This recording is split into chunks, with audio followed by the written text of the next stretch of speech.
Pessoal, meu nome é André e a partir de agora eu vou apresentar meu projeto de pesquisa de mestrado, orientado pelo professor Júlio César dos Reis e financiado pela FAPESP. Primeiro, eu vou mostrar a vocês o que é a tal da web semântica. Na web que temos hoje, enfrentamos vários problemas. Um desses problemas é o entendimento do significado das informações, mais conhecido como semântica. Mas como assim, André? O que essas imagens têm de semelhança? Todas são pastas. O computador tem dificuldade de identificar de qual pasta estamos falando. De maneira simples, a web semântica, dentre outras características, possui esse papel: fazer com que máquinas entendam o significado e consigam se comunicar entre si com o mínimo possível de ambiguidades.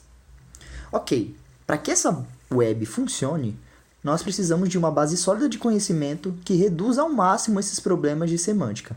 Nós precisamos das ontologias. Mas calma, o nome é difícil, mas não se assuste. As ontologias são basicamente uma das maneiras de se representar conhecimento na computação. Existem ontologias que representam conhecimento relacionado a músicas, como é o caso do Music Brains, de geografia com a ontologia GeoNames, e também temos o DBpedia, que é a versão da web semântica do Wikipedia. Agora vamos olhar dentro dessas ontologias. Dentro do GeoNames, temos várias informações sobre, por exemplo, a Inglaterra. Uma dessas informações é a população. Dentro de outra ontologia, o DBpedia, também temos informações sobre a Inglaterra. Nesse caso, o IDH. Perceba então que temos duas ontologias que dizem algo sobre a Inglaterra. Então, por que não conectar essas duas ontologias? Essa prática existe e é amplamente usada na web semântica.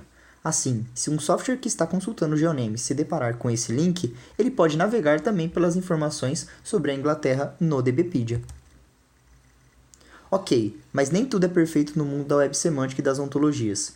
Imagine agora que o responsável pela ontologia GeoNames trocou a Inglaterra pela Grã-Bretanha, por algum motivo.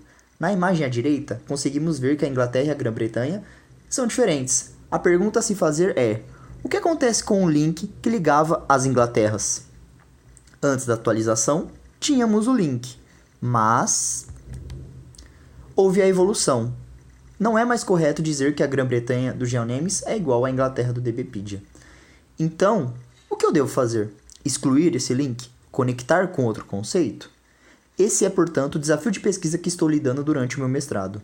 Em resumo, como identificar links inconsistentes e consertá-los de maneira mais automática possível. É isso então, obrigado pela atenção.